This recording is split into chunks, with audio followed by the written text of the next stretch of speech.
Hey folks, I'm Greg. Welcome to the next page of Field Notes. Today I'm going to talk about boats.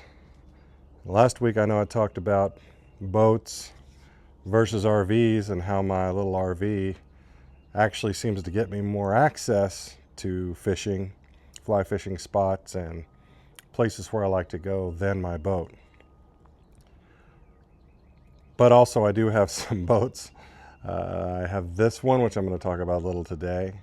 And I also have paddleboard and kayaks access to other boats. So I'm definitely not anti-boat. Had some folks reach out after my last video to talk about it.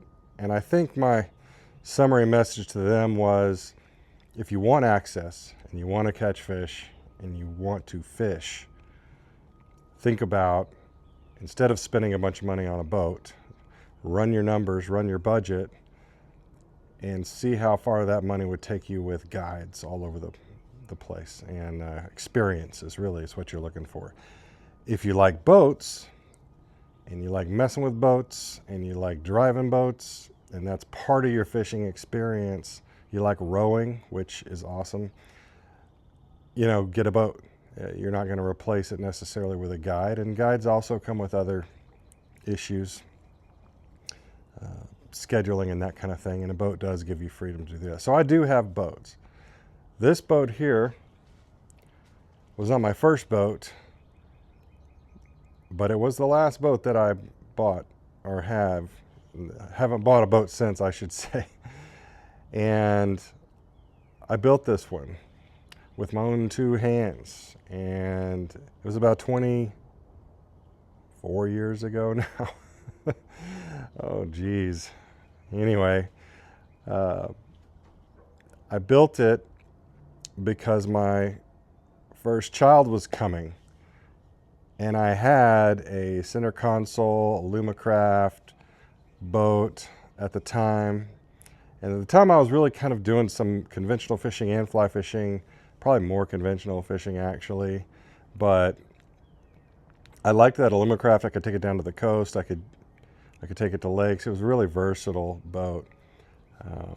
But I had a payment on it, and I had a child coming, and I knew I wasn't going to use it as much as I had in the past, at least for a little while, a year or two.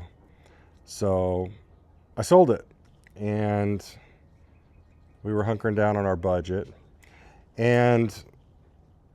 But I still wanted to have an outdoor experience, and I still had a passion for boats at the time as well.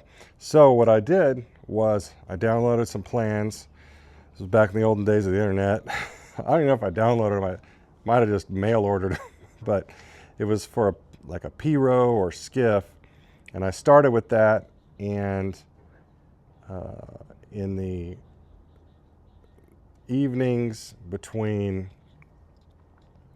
while we were waiting for my son to come, and then after he came in and we had child raising duties, I was working on the boat whenever I got a break. So at least I was doing something outdoors, and I was outdoor to support my outdoor lifestyle, and being constructive at the same time, and learning a new craft, which was boat building. I'm still not an expert boat builder, but I did learn quite a bit about it.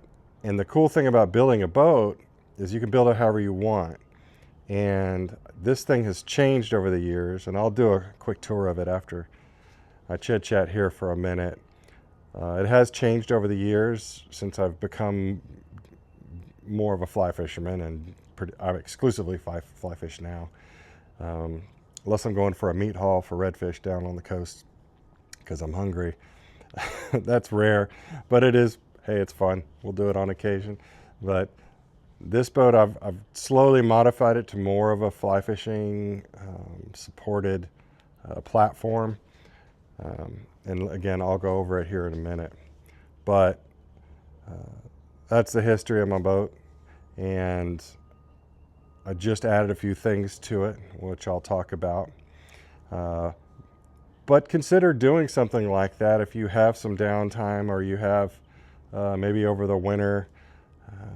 You know, I think if I had to do it again, and depending on where I lived, I may go for a skiff type craft. I've seen some really good plans for drift boats and that kind of thing. Probably would go the direction, or even a canoe, or go back to the P-row. There's so many more resources out there now, but it's really not that hard. It's more just sanding and a few cuts, but really sanding and then laying the glass and letting it dry and getting it smooth. And by the time you get really good at it, the boat's done. And then you just can kind of go and fix it as you go. But it's been great to have. I don't fish out of it as much as I probably should. But it was a great experience to build and an excuse to get in the garage and do something outdoorsy without having to leave the house, which I was not able to do, at least not to go on extended fishing trips for a while. So let's go take a look at the boat. I'll walk you around and you can check out my home built skiff. All right, here she is, Gray Ghost. Don't really have an official name for her, and I should, because she stuck with me for many years. As you can see, not perfect. I'll go through some of my mods here in a minute.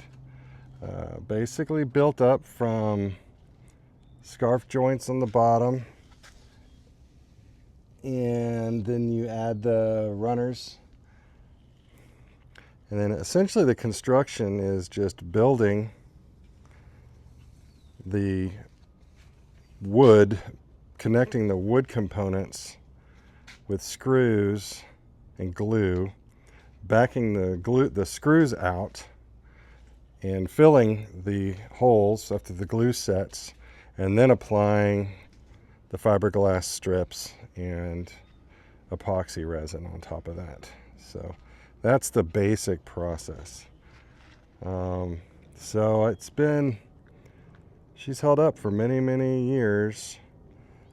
Not every year was heavy use. In fact, I think she was in storage for a year or two when I lived in an apartment. Has always held up and got me in and out of trouble. So 13.5 feet. Feels a little smaller when she's on the water, but plenty of agility to get you where you need to go. And honestly, this little Mercury 15 is pretty quick. I'd like to upgrade that. My latest upgrade was to extend the handle, which was just a purchase, but then I put this handle on the front so that I can, or on the bench there, so that I can stand and drive. And I have not yet tried that. I just put that on a couple weeks ago, and we've had really bad weather, and I've basically been fishing for white bass, so haven't taken this out yet to try that. I hope that it works. Trailer I picked up, I think it's an old jet ski trailer that I got, and then just added the bollards onto it, and pretty much it. So fish finder for when I'm on the lake. Really, that's a depth finder. I don't use it to find fish. I use it to find the bottom, so I know where to fish. It's not super clean, but I've had seats up here. I've taken seats out. Little trolling motor, which is really convenient when you're fishing by yourself, and I think I'd like to maybe replace that with a GPS model so that I can anchor it in a certain spot, and or run up a coastline, a shoreline, when I'm fishing for redfish, and not have to mess with the trolling motor when I'm by myself. So that's it. That's the Skiff, hand built in my garage many years ago. Still providing service and still enjoying it. So that's it. I hope y'all have enjoyed this home-built boat version of Field Notes and this page of Field Notes. Thanks for watching. Please like and subscribe. Leave a comment. And we'll catch you next time on Field Notes. I'm Greg. Bye.